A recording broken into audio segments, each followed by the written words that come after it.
اس کہانی کے بارے میں ایک بات عرض کرنا ضروری ہے کہ یہ کہانی 80% حقیقت پر مبنی ہے۔ اس کے کچھ کردار اب بھی حیات ہیں اور کسی نہ کسی انداز میں بہرحال جی رہے ہیں۔ اس میں آپ کو وہ سب کچھ ملے گا جو آپ چاہتے ہیں۔ چنار گڑھ کے جس پراسرار قلعے کے گرد یہ کہانی گھومتی ہے وہ آج بھی اپنی جگہ قائم ہے۔ ننکا اس قدر خبیث اور شیطانی قوتوں کا مالک تھا کہ چنار گڑھ کے بزرگ آج بھی اس کا نام سن کر لرز جاتے ہیں۔ آئیے چلتے ہیں کہانی کے اگلے حصے کی طرف۔ وہ ابھی تک اس بات کو قبول کرنے کے لیے خود کو آمادہ نہیں کر سکا تھا کہ پتھر کا تراشا ہوا کسی ناک کا بت کسی جیتے جاگتے وجود کے ساتھ جسمانی تعلق استوار کر سکتا ہے، پھر اس وجود کی قربانی سے خوش ہو کر اسے دوبارہ کسی ناگن کی شکل میں زندگی عطا بھی کر سکتا ہے۔ یہ باتیں اس کے مذہب میں شرک سمجھی جاتی تھی۔ ایسی فضول باتوں کا سوچنا بھی اس کے لیے ایک گناہ سے کم نہیں تھا۔ محاذ جنگ پر دشمنوں سے لڑتے ہوئے میجر طارق نے ہزاروں ہولناک منظر دیکھے تھے۔ دور دراز علاقوں میں زندگی اور موت کو پورے جوش و خروش کے ساتھ ایک دوسرے کو والہانہ انداز میں گلے لگاتے دیکھا تھا۔ بے شمار پراسرار واقعات کا بہت قریب سے مشاہدہ کیا تھا۔ اس کا مطالعہ بھی خاصا وسیع تھا۔ دیومالائی کہانیوں میں اور فکشن کی کتابوں میں بھی اس نے لاتعداد ایسے پراسرار اور ناقابل یقین واقعات پڑھ رکھے تھے جو وقتی طور پر خون کی حدت بڑھانے کا ذریعہ تو ثابت ہوتے تھے، لیکن ان باتوں میں کبھی یقین نہیں کیا تھا۔ لیکن فلورا کی ہولناک موت کے سلسلے میں اس نے ہنری اور دوسرے ساتھیوں کی موجودگی میں خوبصورت ناگن کو باتیں کرتے سنا تھا۔ پھر اسی ناگن کی بات کی تصدیق کی خاطر وہ اس وقت ایس پی بلونت کمار کے ساتھ شیشناگ کے مندر میں آیا تھا۔ اس کی آنکھیں جو کچھ دیکھ رہی تھیں وہ ناقابل فہم تھا۔ وہ اس کو جھٹلانے سے بھی قاصر تھے۔ شیشناگ کے خون سے لتھڑے ہوئے بت، فلورا کے ڈریسنگ گاؤن اور فرش پر موت اور زندگی کے درمیان ہونے والی کشمکش کے نشانات، خون کے دھبے رادھیکا ناگن کی کہی ہوئی بات کی تصدیق کر رہے تھے، لیکن میجر طارق کا ذہن ان کو قبول کرنے کو تیار نہیں تھا۔ بڑی دیر تک وہ ایک ایک چیز کا بغور مطالعہ کرتا رہا۔ پھر اس نے ایس پی بلونت کمار کی طرف دیکھا جس کے چہرے پر کسی قسم کی اندرونی جذبات کی ترجمانی سے یکسر آ رہی تھا۔ بظاہر وہ مطمئن و پرسکون نظر آ رہا تھا۔ آپ کا کیا خیال ہے مسٹر بلونت؟ میجر طارق نے سنجیدگی سے دریافت کیا۔ کیا پتھر کا کوئی بے جان بت کسی عورت کے ساتھ جسمانی تعلق قائم کر سکتا ہے؟ صورتحال اس کے برعکس بھی ہو سکتی ہے، ایس پی نے سپاٹ لہجے میں جواب دیا۔ میں سمجھا نہیں۔ اپنے اپنے عقیدے اور یقین کی بات ہے مسٹر طارق، بلونت کمار نے یہ وضاحت کی۔ میں اس بات سے متفق ہوں کہ کوئی بت کسی انسان کے ساتھ کوئی رشتہ یا بندھن نہیں جوڑ سکتا، لیکن انسان اگر چاہے تو بے جان چیزوں سے بھی تعلق رکھ سکتا ہے۔ مثال کے طور پر اب بھی کچھ دور دراز علاقوں میں ایسی رسمیں ادا کی جاتی ہیں جو پڑھے لکھے لوگ قبول نہیں کرتے، لیکن جو عقیدہ رکھتے ہیں وہ بڑے خلوص اور لگن کے ساتھ ان رسموں کو اپنا مذہبی فرض سمجھ کر ادا کرتے ہیں۔ ہم کسی کو جبراً مجبور نہیں کر سکتے۔ میں آپ کی بات سے اتفاق کرتا ہوں، لیکن فلورا مرڈر کیس میں کسی ناگن کا سامنے آنا اور ثبوت کی خاطر ہماری رہنمائی کرنا، کیا یہ سب کچھ حیرت انگیز نہیں ہے؟ میں آپ کا مقصد سمجھ رہا ہوں، لیکن بہرحال حالات ہمارے سامنے ہیں اور ہم اس کی 1 منٹ میں سے بلونت، میجر طارق نے کچھ سوچ کر تیزی سے کہا۔ میں مانے لیتا ہوں کہ فلورا نے کسی عقیدے یا پھر کسی اور جذبے کے تحت ایک ناک کے بت سے لپٹ کر اپنی کسی خواہش کی تکمیل کی ہوگی، لیکن کیا کوئی بے جان بت کسی زندہ انسان کی طرح اپنے حریف کے جسم پر خنجر کے متعدد گہرے گھاؤ بھی لگا سکتا ہے؟ ایک پولیس آفیسر کی حیثیت سے میں بھی مقتولہ کے جسم پر پائے گئے زخموں کو کسی پراسرار قوت کے سر نہیں تھوپ سکتا، بلونت کمار نے نہایت سنجیدگی سے کہا۔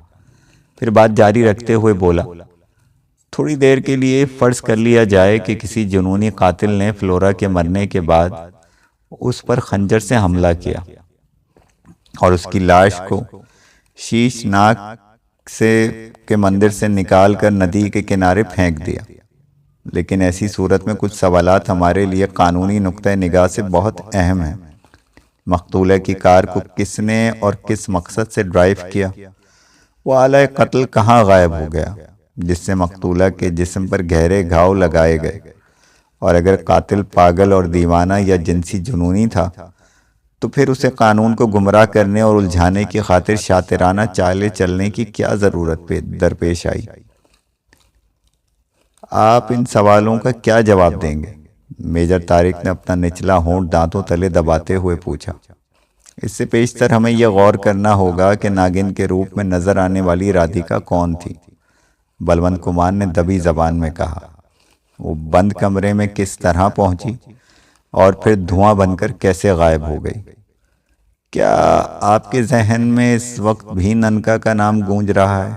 میجر طارق نے حسب مراتب کا خیال رکھتے ہوئے دریافت کیا۔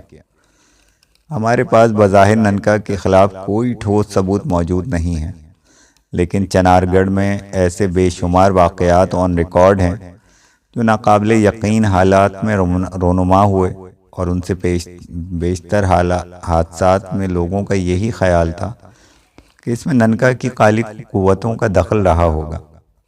اس کا ذکر آپ پہلے بھی کر چکے ہیں۔ مسٹر ہنری نے بھی ننکا کا ذکر بطور خاص کیا تھا۔ بلونت کمار نے زہر خند سے لہجے میں جواب دیا۔ خاص طور پر خوبصورت عورت کے سلسلے میں، اور فلورا بلا شبہ خوبصورت ہی تھی۔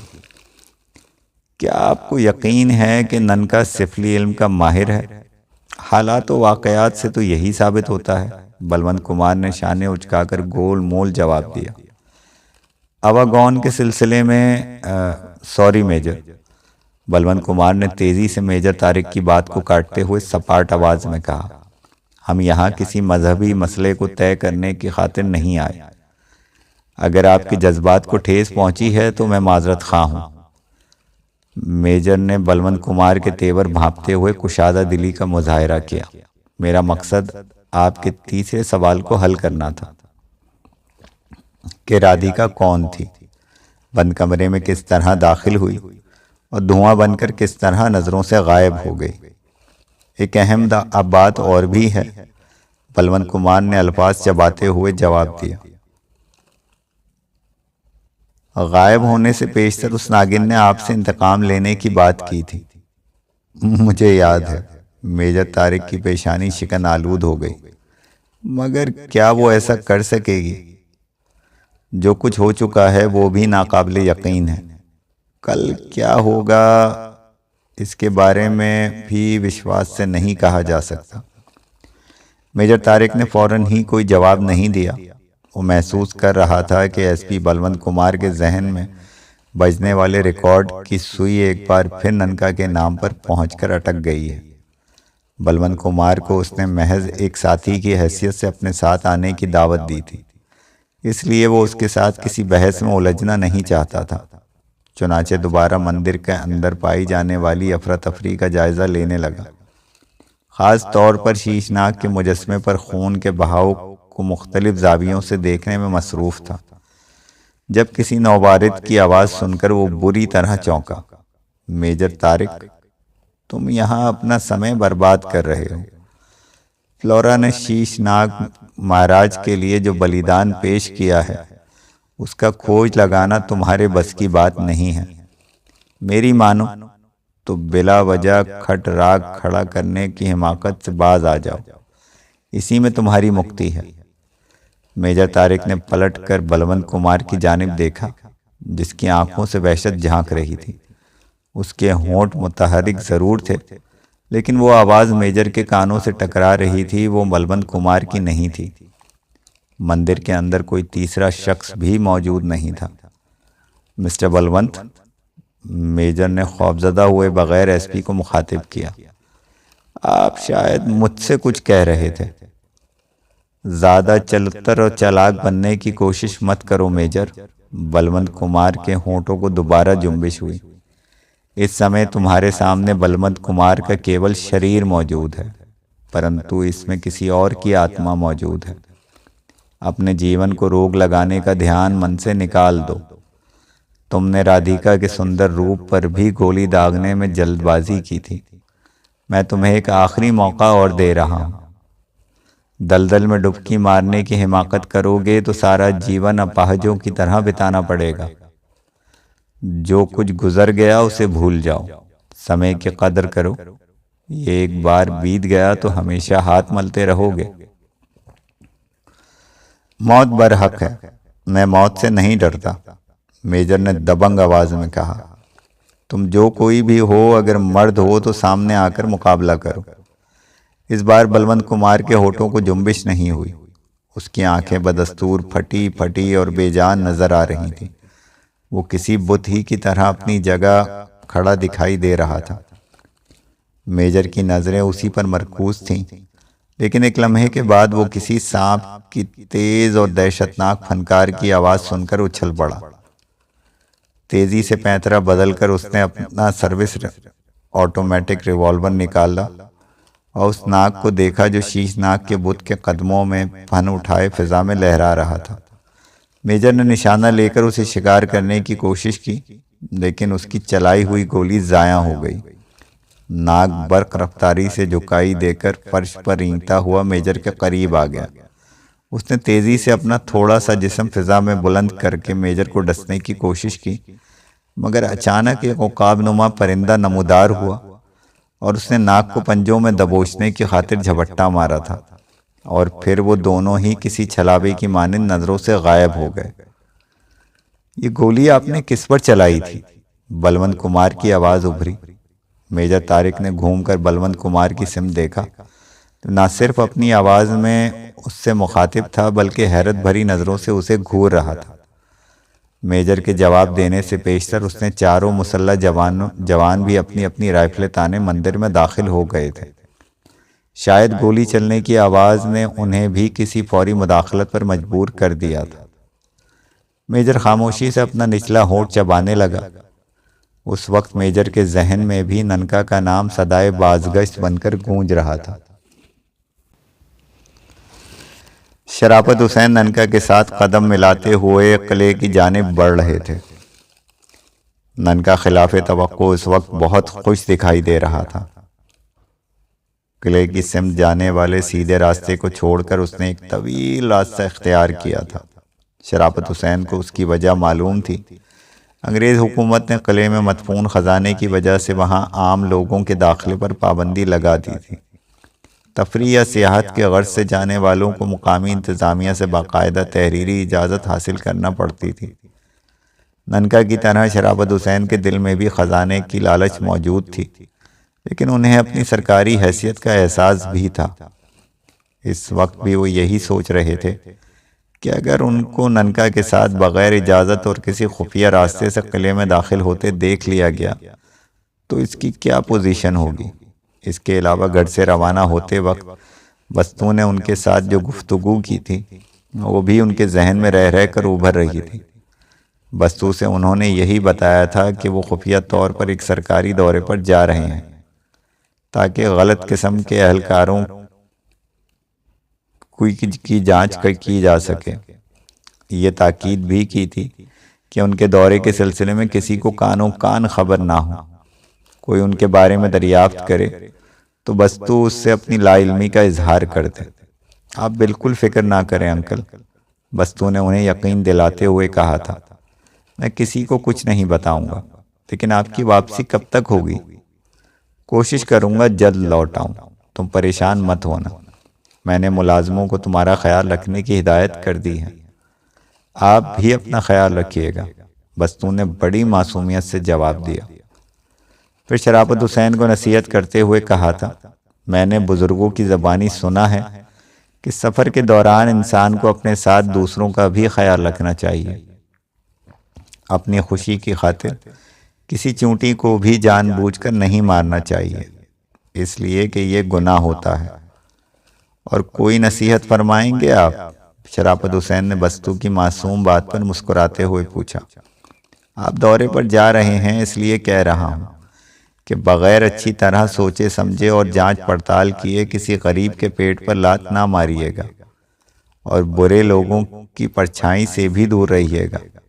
انکل عابد بھی سب کو یہی نصیحت کرتے ہیں۔ شرافت حسین نے کوئی جواب نہیں دیا۔ وہ حیرت سے بستو کی شکل دیکھنے لگے۔ انہیں اچانک بنسی مکھرجی یاد آ گئے، جنہوں نے چنار گڑھ آنے سے پیشتر اپنی کچھ نصیحتیں کی تھیں۔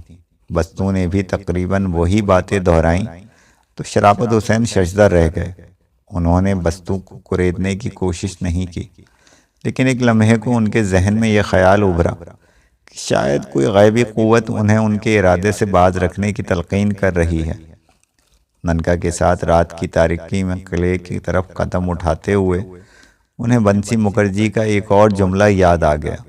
انہوں نے یہ بھی کہا تھا کہ دیوی دیوتاؤں نے ان کی زبان پر تالے ڈال رکھے ہیں، ورنہ وہ ان مشکلات کے بارے میں کھل کر بتا سکتے تھے جو شرافت حسین کو چنار گڑھ میں پیش آنے والی تھی۔ بنسی مکھرجی کی بات ذہن میں ابھری تو شرافت حسین نے کنکھیوں سے ننکا کی جانب دیکھا، جس نے خود اس بات کا اعتراف کیا تھا کہ اس نے سفلی کے علم کو حاصل کرنے کی خاطر غلیظ اور حرام چیزیں بھی کھائی تھی۔ مرگٹ کی راکھ بدن پر مل کر اس نے گندی قوتوں کے حصول کے لیے بڑے کٹھن اور جان لیوا جاپ کیے تھے۔ وہ سیدھا قبروں کے اندر ساری رات بیٹھ کر روحوں کو قابو کرنے کے گر حاصل کیے تھے۔ 40 روز تک اس نے انسان کی سال خوردہ کھوپڑی میں صرف چاول ابال کر پیٹ بھرا تھا، کسی اور چیز کی طرف ہاتھ تک نہیں بڑھایا تھا۔ جنگلوں اور ویرانوں میں مہینوں بھٹکتا پھرا، پھر تب کہیں جا کر اس نے حشرات الارض کو اپنی مرضی پر چلانے کا فن سیکھا تھا۔ شیطانی قوتوں کی خاطر اس نے اپنی زندگی کا ایک طویل حصہ جوگیوں، سنیاسیوں، پنڈتوں، پجاریوں اور پہنچے ہوئے سادھوؤں کی خدمت کرتے گزارا تھا، اور انہی کی بدولت اب وہ مہان اور پراسرار شکتیوں کا مالک تھا۔ چنار گڑھ کے بیشتر ناقابل یقین حادثات میں اس کا نام لیا جا چکا تھا، مگر اب تک کسی نے اس پر ہاتھ ڈالنے کی کوشش نہیں کی تھی۔ قانون کے ہاتھ بھی اس سے کتراتے تھے، اور بنسی مکھرجی نے خاص طور پر یہ نصیحت کی تھی، جو شخص بھی گند کھانے کا عادی ہو، اس کی چھایا سے بھی دور رہنا۔ کس وچار میں گم ہو سرکار؟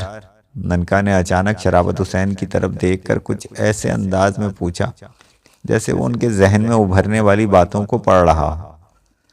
میں یہ سوچ رہا ہوں کہ کیا قلعے میں داخل ہونے کا کوئی ایسا راستہ بھی ہو سکتا ہے جس سے وہاں کے محافظ لا علم ہوں گے؟ شرافت حسین نے بات بنانے کی کوشش کی۔ ننکا کے ساتھ قدم ملا کر چل رہے ہو، پھر ڈر کس بات کا؟ ننکا نے بڑے اعتماد سے کہا۔ بھوانی کا آشیرواد ہمارے ساتھ ہے، ہم بالکل کامیاب ہوں گے۔ پہرے داروں کی بھی چنتا نہ کرو سرکار، یہ سیوک ان کی نگاہوں کے سامنے میں بھی گھپ اندھیرے کے بادل بکھیرنے کی شکتی رکھتا ہے۔ تم نے کہا تھا کہ شاہی دفینے پر خوفناک بلائیں اور شیشناک نے رکاوٹیں کھڑی رکھی ہیں۔ بغیر روئے تو ماں بھی اپنے بچے کو چھاتی سے نہیں لگاتی، ننکا نے معنی خیز انداز میں جواب دیا۔ ہم تو اس خزانے کا کھوج لگانے جا رہے ہیں جس کو حاصل کرنے کی خاطر جانے کتنے لوگ اپنی جان جوخم میں ڈال چکے ہیں۔ شرافت حسین نے اس بار کوئی جواب نہیں دیا۔ وہ ایک بار پھر بنسی مکھرجی کے بارے میں سوچنے لگا۔ نہ جانے کیوں انہیں بار بار یہ خیال آ رہا تھا کہ انہوں نے ننکا کے ساتھ دوستی کر کے کسی دور اندیشی کا ثبوت نہیں دیا۔ کئی بار انہوں نے بڑی سنجیدگی سے اس بات پر غور بھی کیا تھا کہ وہ راستے سے واپس لوٹ جائیں، لیکن کوئی نادیدہ قوت انہیں آگے بڑھنے پر اکسا رہی تھی۔ خزانوں کی تلاش کے سلسلے میں شرافت حسین نے کئی فلمیں بھی دیکھ رکھی تھیں۔ وہ ایسے ناول بھی پڑھ رکھے تھے جو قدم قدم پر مہم جو افراد کے لیے خطرناک اور ہولناک واقعات سے پر تھے، لیکن چنار گڑھ کے قلعے میں جو دفینہ موجود تھا اس کے بارے میں انہوں نے مختلف افراد سے جو باتیں سن رکھی تھیں، ان باتوں نے ان کی آنکھوں پر حرص و ہوس کی پٹی باندھ رکھی تھی۔ کبھی ان کے دل میں یہ خیال ٹھاٹے مارنے لگتا کہ وہ خزانہ حاصل کرنے میں کامیاب ہو جائیں گے، اور کبھی کچھ اندیشے راہ میں حائل ہوتے محسوس ہوتے تو ان کی دل کی دھڑکنیں بند ہونے لگتیں۔ ننکا جس انداز میں تاریکی کے باوجود ناہموار راستوں پر قدم آگے بڑھا رہا تھا، اس سے یہی ظاہر ہوتا تھا کہ وہ ان راستوں سے بخوبی واقف ہے۔ اس کی رفتار بھی خاصی تیز تھی۔ وہ پوری طرح اپنی دھن میں مگن تھا۔ تقریباً 1 گھنٹے تک اس نے خاموشی سے اپنا سفر جاری رکھا، اور پھر جب قلعے سے اس کا درمیانی فاصلہ کم ہونے لگا تو اس نے شرافت حسین کا ہاتھ تھام کر سرسراتے لہجے میں کہا، سیوک سے اپنا ہاتھ چھڑانے کی کوشش نہ کیجیے گا سرکار، ہم کچھ دیر بعد خفیہ راستے سے قلعے کے اندر داخل ہونے والے ہیں۔ میں سمجھا نہیں۔ شرافت حسین نے قدرے ناگوار انداز میں وضاحت چاہی۔ میرا ہاتھ پکڑے رہنے سے تمہیں کیا مقصد حاصل ہوگا؟ دھیرج سے کام لیں سرکار، ننکا نے سرگوشی کی۔ جو کچھ ہوگا وہ آپ کو بھی نظر آ جائے گا، لیکن زبان کھولنے کی غلطی نہ کیجیے گا، ورنہ بنا بنایا کھیل چوپٹ ہو جائے گا۔ شرافت حسین اندر ہی اندر تل ملا کر رہ گئے۔ ننکا کا ہاتھ تھامنے والی حرکت ان کو پسند نہیں آئی تھی، مگر حالات کے پیش نظر وہ اس سے الجھنا بھی نہیں چاہتے تھے۔ اگلے 10 منٹ تک وہ دل ہی دل میں تاؤ کھاتے رہے۔ پھر اس وقت ان کے خون کی گردش کی رفتار بھی تیز ہو گئی جب انہوں نے قلعے کے قریب پہنچ کر 2 مسلح سنتریوں کو اس دروازے پر پہرا دیتے دیکھ لیا جس سے گزر کر اندر جانے کا پروگرام غالباً ننکا نے پہلے سے مرتب کر رکھا تھا۔ دونوں سنتری اپنی اپنی جگہ پوری طرح چوکس نظر آ رہے تھے۔ شرافت حسین کو اس بات پر حیرت تھی کہ دونوں میں سے کسی ایک نے بھی ان کی اور ننکا کی موجودگی کو قطعی محسوس نہیں کیا۔ ننکا نے ایک بار پھر شرافت حسین کی کلائی پر اپنے ہاتھ کا دباؤ تیز کیا۔ غالباً یہ اس بات کا اشارہ تھا کہ وہ اپنی زبان بند ہی رکھیں۔ فاصلہ جیسے جیسے گھٹتا جا رہا تھا، شرافت حسین کی حیرت میں اضافہ ہوتا جا رہا تھا۔ ننکا بڑے پروقار انداز میں سینہ تانے قدم بڑھاتا رہا، پھر سنتریوں سے بمشکل 10 فٹ کے فاصلے پر پہنچ کر رک گیا۔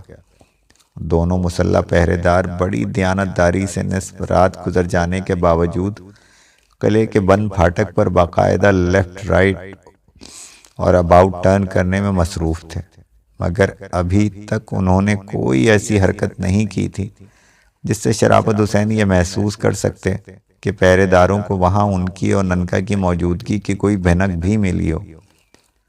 ننکا نے شاید اس بات کا دعویٰ ٹھیک ہی کیا تھا کہ وہ پہرے داروں کی نگاہوں کے سامنے گھپ اندھیرے کے بادل بکھیر سکتا ہے۔ ننکا کی پراسرار شیطانی قوتوں کا عملی مظاہرہ پہلی بار شرافت حسین کے سامنے ہو رہا تھا۔ وہ خاموش کھڑے ننکا کے اگلے قدم کے بارے میں سوچ رہے تھے کہ یکلخت ایک سنتری چکرا کر زمین پر ڈھیر ہو گیا۔ کیا ہوا اجیت سنگھ، تیری طبیعت تو ٹھیک ہے؟ دوسرے پہرے دار نے تیزی سے اپنے ساتھی کی جانب لپکتے ہوئے کہا۔ ابھی تو بلا چنگا تھا۔ مجھے شاید زمین پر گرنے والے پہرے دار نے کچھ سمجھانا چاہا، لیکن وہ اپنا جملہ مکمل نہ کر سکا۔ آخری لفظ اس کے حلق میں ہی گھٹ کر رہ گئے۔ اس کے دوسرے ساتھی نے رائفل زمین پر رکھ کر اس کی مدد کرنی چاہی، لیکن وہ بھی اچانک سسکاری بھرتا ہوا سنگلاخ زمین پر گرا اور لوٹ پوٹ ہو کر ٹھنڈا ہو گیا۔ شرافت حسین کی آنکھیں کھلی کی کھلی رہ گئیں۔ انہیں یقین نہیں تھا کہ دونوں پہرے داروں کی پراسرار موت میں ننکا کی کالی اور گندی طاقت کا ہاتھ ہے۔ وہ ہونٹ دانتوں تلے دبائے خاموش کھڑے مرنے والے سنتریوں کو دیکھ رہے تھے، لیکن وہ چمکیلی اور خوبصورت ناگن ان کی نظروں میں نہیں آ سکی جو پہرے داروں کو ڈسنے کے بعد بل کھاتی ننکا کے قدموں کے قریب آ کر فضا میں اپنا قد بلند کر رہی تھی۔ شاید ننکا نے اپنے کسی دوسرے عمل سے ناگن اور شرافت حسین کے درمیان کوئی پردہ حائل کر دیا تھا۔ ننکا، ناگن نے لہراتے ہوئے کہا، میں نے 4 بار تمہاری سہایتا کا وچن دیا تھا۔ تمہاری ایک خواہش پوری ہو گئی۔ تم اس دروازے کو کھول کر قلعے میں داخل ہو سکتے ہو۔ تالے کی چابی مرنے والے کی جیب میں رکھی ہے۔ مجھے وشواس تھا میرے من مندر کی رانی، تم اپنا وچن ضرور پورا کرو گی۔ ننکا نے کوئی آواز نکالے بغیر دل ہی دل میں کہا، اپنی دوسری خواہش بیان کرو رادھیکا رانی۔ کیا تم کو خبر ہے کہ تمہارے اس پریمی نے شیش ناگ مہاراج کو راضی کرنے کے کارن فلورا کے نازک اور کومل شریر کا بلیدان دیا ہے؟ مجھے معلوم ہے، ناگن نے اپنی لمبی زبان لپلپائی۔ کیا ناگ دیوتا نے سیوک کی بھیٹ سویکار کر لی؟ میں وشواس سے نہیں بتا سکتی۔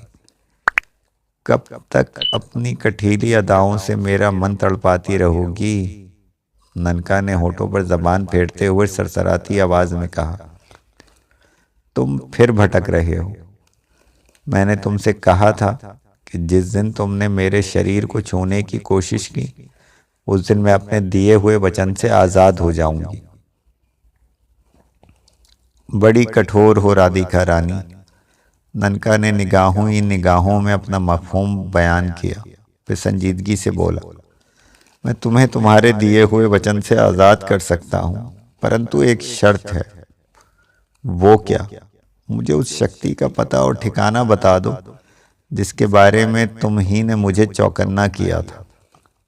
میں نے کہا تھا کہ میں اسے دیکھ نہیں سکتی، پرنتو اتنا جانتی ہوں کہ وہ آخری سمے تک تمہارا راستہ کھوٹا کرتا رہے گا۔ ننکا ناگن کے جواب پر بل کھا کر رہ گیا۔ ایک لمحے تک اسے سرخ سرخ نظروں سے گھورتا رہا، پھر بڑے روکھے انداز میں بولا، تم اب جا سکتی ہو، لیکن یہ دھیان رہے ابھی تمہیں میری 3 خواہشیں اور پوری کرنی ہیں۔ مجھے یاد ہے، ناگن نے پھن لہرا کر سرد مہری کا مظاہرہ کیا، تم جب بھی آواز دو گے میں تمہاری سہایتا کو آ جاؤں گی اور اپنی شکتی کی حد میں رہ کر اپنے وچن کا پالن کرنے کی پوری کوشش کروں گی۔ ناگن نظروں سے اوجھل ہوئی تو وہ سحر بھی ٹوٹ گیا جو ننکا نے قائم کر رکھا تھا۔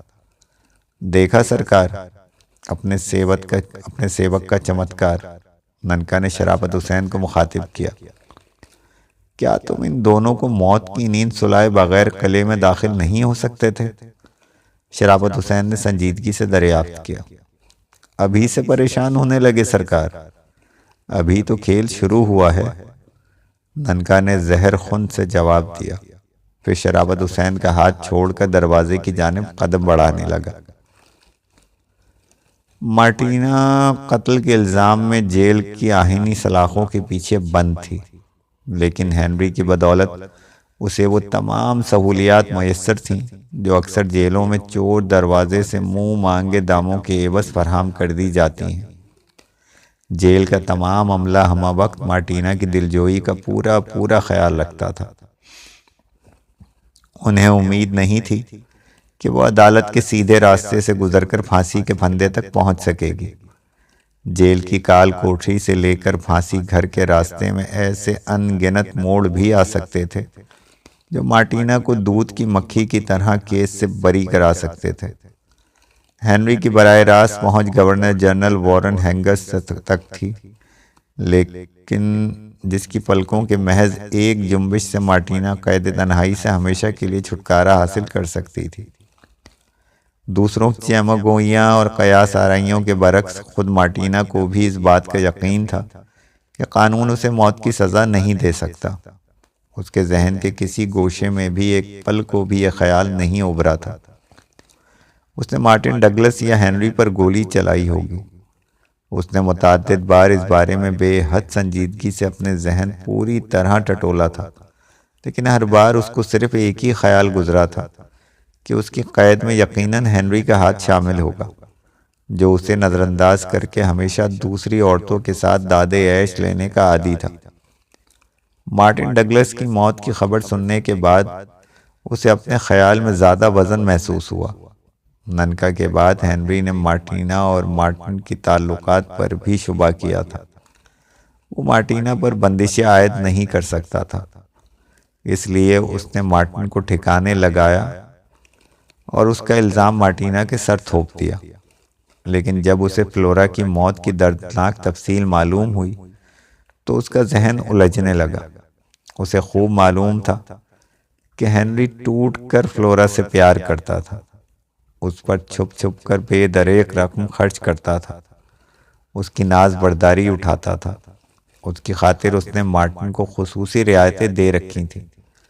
حالات کی روشنی میں وہ کم از کم فوری طور پر ہنری کو فلورا کے ممکنہ قاتلوں کی فہرست میں شامل کرنے کو تیار نہیں تھی۔ مارٹینا کے وکیل نے اسے یقین دلایا تھا کہ وہ بہت جلد اسے ضمانت پر رہا کرا لے گا، اس کے بعد عدالت سے بھی بری کرانے کی جان توڑ کوشش کرے گا۔ یہ بات خود مارٹینا بھی جانتی تھی کہ ہنری اسے موت کے منہ میں نہیں جانے دے گا، اس لیے کہ مارٹینا کو اگر تختہ دار تک پہنچا دیا گیا تو ہنری کی ساکھ اور شہرت کو بھی دھچکا لگے گا۔ مارٹینا اس وقت بھی اپنی ذہنی گتھیوں کو سلجھانے میں منہمک تھی جب اسے ننکا کا خیال آیا اور وہ بل کھا کر رہ گئی۔ ننکا کی خاموشی اس کے لیے معنی خیز تھی۔ دوسروں کی طرح وہ بھی ننکا کی پراسرار شیطانی قوتوں سے واقف تھی۔ ننکا سے اس کی ملاقات محض ایک اتفاق تھی، لیکن ننکا کی آنکھوں کے سحر نے پہلی ہی نظر میں اسے اپنا گرویدہ بنا لیا تھا۔ پھر تعلقات استوار ہونے کے بعد وہ اس کی مردانہ قوت کی بھی قائل ہو گئی تھی۔ یہی بات ہنری کو سخت ناگوار گزری تھی، لیکن مارٹینا نے اس کی کوئی پرواہ نہیں کی، اور اسے قوی امید تھی کہ اگر کوئی آڑا وقت آیا تو ننکا اپنی سفلی قوتوں کو بروئے کار لا کر اس کی مدد ضرور کرے گا، لیکن ایسا نہیں ہوا۔ جیل میں مارٹینا سے ملاقات کرنے کی خاطر چھوٹے بڑے سبھی آتے رہے تھے، لیکن ننکا نے بھول کر بھی اس کی خبر نہیں لی تھی۔ باہر فرش پر سنتریوں کے بوٹوں کی آواز ابھری تو مارٹینا نے نظر گھما کر دیکھا، پھر سنبھل کر پروقار انداز میں بیٹھ گئی۔ سنتری تنہا نہیں تھا، اس کے ساتھ خوبصورت اور جوان میجر طارق بھی تھا، جسے فلورا مرڈر کیس کا تفتیشی افسر مقرر کیا گیا تھا۔ یہ بات اسے خود جیلر نے بتائی تھی، جو اس کے مداحوں میں سے ایک تھا۔ میجر طارق جیل کی آہنی سلاخوں سے گزر کر اندر جانے سے پہلے ہی ان مراعات کا اندازہ لگانے لگا جو قتل کے کیس میں ملوث کسی قیدی کو حاصل نہیں ہوتی تھی، لیکن اس نے کسی حیرت کا اظہار نہیں کیا۔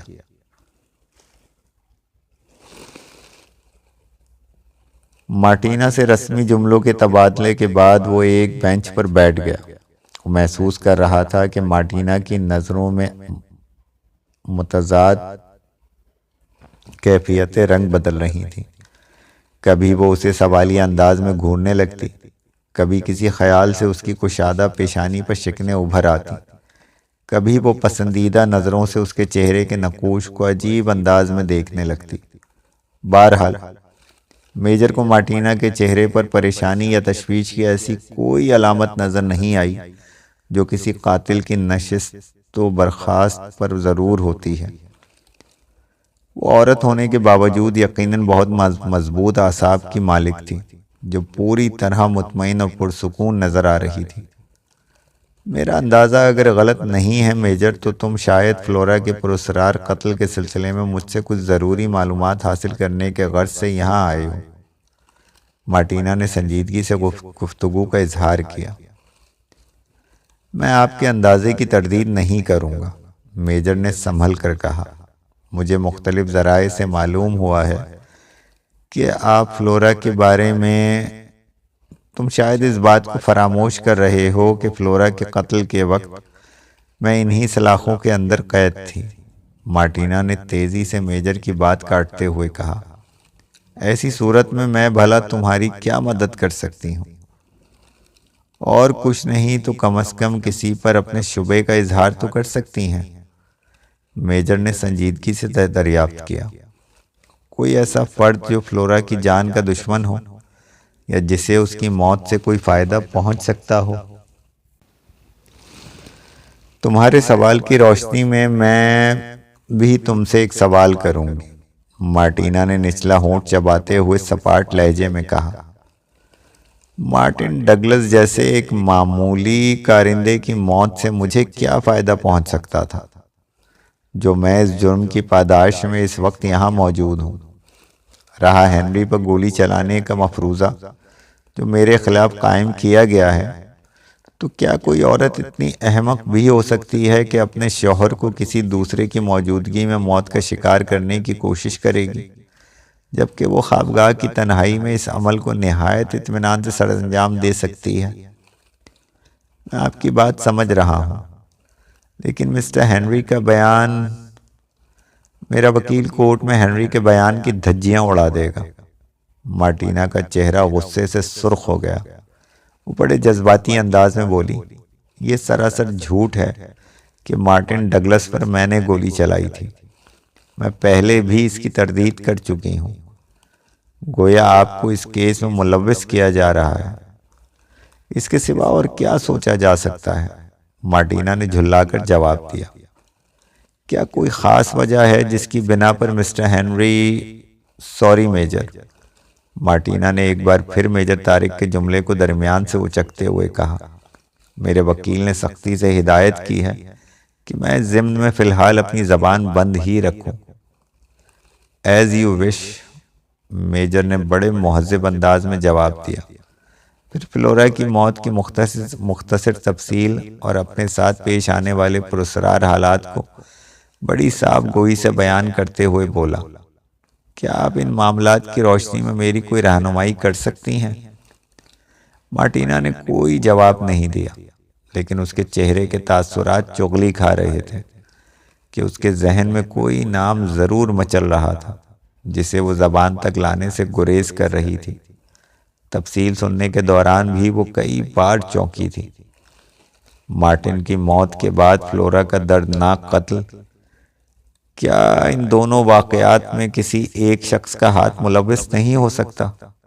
میجر نے اس بار قدرے جھیپتے ہوئے انداز میں سوال کیا۔ یقیناً ہو سکتا ہے میجر، مارٹینا نے بڑی تیزی سے خود پر قابو پاتے ہوئے سپاٹ آواز میں کہا، اور اب یہ ذمہ داری تمہیں سونپی گئی ہے کہ تم اس نامعلوم قاتل کو اندھیرے سے نکال کر روشنی میں لاؤ۔ کیا آپ اور فلورا ایک دوسرے کی شناسہ تھیں؟ نہیں، مارٹینا نے برا سا منہ بنایا۔ میں نے اسے متعدد بار دیکھا ضرور تھا، لیکن ہمارے درمیان کبھی کوئی بات چیت نہیں ہوئی۔ جن پراسرار واقعات کی تفصیل میں نے آپ کو سنائی ہے، ان کے بارے میں آپ کا کیا خیال ہے؟ حیرت انگیز اور ناقابل یقین، مارٹینا نے سرد مہری کا مظاہرہ کیا۔ ننکا کا نام کبھی سنا ہے آپ نے؟ میجر نے پہلو بدل کر مدھم آواز میں پوچھا۔ ہاں، صرف میں ہی نہیں بلکہ چنار گڑھ کے بیشتر لوگوں کا یہی خیال ہے کہ ننکا پراسرار اور گندی قوتوں کا مالک ہے، مارٹینا نے سپاٹ انداز میں جواب دیا۔ میڈم مارٹینا، میجر نے تھوڑا سا آگے جھک کر بڑے رازدارانہ لہجے میں کہا، کیا یہ ممکن نہیں ہو سکتا کہ جس شیطانی قوت نے ایس پی بلونت کمار کے جسم پر قبضہ کر کے مجھ سے گفتگو کی، کسی رادھیکا کو ناگن کے روپ میں بولنے کی طاقت دی، اسی گندی طاقت نے اس وقت آپ کے جسم پر قبضہ کر رکھا ہو جب آپ نے اپنی مرضی سے نہیں بلکہ اسی پراسرار قوت کے اشارے پر مارٹن ڈگلس اور پھر مسٹر ہنری پر گولی چلانے کی کوشش کی، اور بعد میں جب اس ناپاک طاقت نے آپ کو اپنی قید سے آزاد کیا تو آپ کو کچھ یاد نہیں رہا؟ مارٹینا نے اس بار بھی کوئی جواب نہیں دیا، لیکن اب وہ پھٹی پھٹی نظروں سے میجر طارق کو دیکھ رہی تھی۔ میجر نے جس انداز میں معاملات کی وضاحت کی تھی وہ مارٹینا کے دل کو لگا تھا۔ وہ پہلی بار ننکا کی شخصیت کو ایک دوسرے رنگ میں محسوس کرنے پر مجبور ہو رہی تھی، لیکن اس نے کھل کر اس کا اعتراف نہیں کیا۔ آپ نے اپنی کسی رائے کا اظہار نہیں کیا، میجر نے ٹھوس آواز میں دریافت کیا۔ کیا آپ میری بات سے متفق نہیں ہیں؟ تم مجھے ایک ذہین اور دور اندیش آفیسر معلوم ہوتے ہو سکتا ہے کہ تم نے جو وضاحت کی ہے وہ درست بھی ہو، لیکن میں اپنے وکیل کی ہدایت پر زبان بند رکھنے پر مجبور ہوں۔ مارٹینا نے میجر کو تعریفی نظروں سے دیکھا، پھر مسکرا کر بولی، میں تسلیم کرتی ہوں کہ تمہاری شخصیت نے مجھے متاثر کیا ہے۔ ممکن ہے کہ میں اپنے وکیل سے ملنے کے بعد تمہارے سوالات کا جواب دے سکوں۔ شکریہ، میجر نے اپنے ہونٹوں پر پیشہ ورانہ تبسم بکھیرتے ہوئے کہا۔ مجھے خوشی ہے آپ نے مجھے ناپسندیدہ قرار نہیں دیا۔ تمہاری باتیں بھی تمہاری طرح خوبصورت ہیں، مارٹینا نے بے تکلفی سے جواب دیا۔ میں تم سے دوبارہ ملنا پسند کروں گی۔ اس وقت شاید ہمارے درمیان خوشگوار فضا میں کھل کر گفتگو ہوگی۔ میں ایک بار پھر آپ کا شکریہ ادا کروں گا، میجر نے خندہ پیشانی کا مظاہرہ کیا، پھر تھوڑے توقف سے کہا، جانے سے پیشتر آپ سے ایک درخواست کروں گا۔ آپ اس ملاقات کا ذکر کسی اور سے نہ کریں تو بہتر ہوگا۔ میں نہیں سمجھ سکی کہ تمہارے ذہن میں اس ملاقات کے خفیہ رکھنے کا خیال کیوں ابھرا، جبکہ جیل کا بیشتر عملہ بھی تمہیں دیکھ چکا ہے۔ مجھ سے ملاقات کرنے کی خاطر تم نے باقاعدہ اجازت نامہ بھی ضرور حاصل کیا ہوگا۔ ایسی صورت میں صرف میری زبان بند رکھنے سے کیا فائدہ ہوگا؟ اس کے باوجود آپ میری درخواست کا خیال رکھیں گے۔ میجر مسکراتا ہوا جانے کے ارادے سے اٹھا۔ اس وقت مارٹینا کا وکیل جیلر کے ہمراہ آ گیا۔ پھر یہ بات جیلر ہی نے مارٹینا کو بتائی کہ عدالت نے اس کی ضمانت کی درخواست منظور کر لی ہے۔ میجر نے وہاں مزید رکنے کی کوشش نہیں کی، تیزی سے قدم اٹھاتا ہوا باہر نکل گیا۔ مارٹینا کی نظروں نے دور تک اس کا تعاقب کیا تھا۔ کہانی یہاں ختم نہیں ہوئی ہے۔ کہانی کا اگلا حصہ جاننے کے لیے ہماری اگلی ویڈیو دیکھیے۔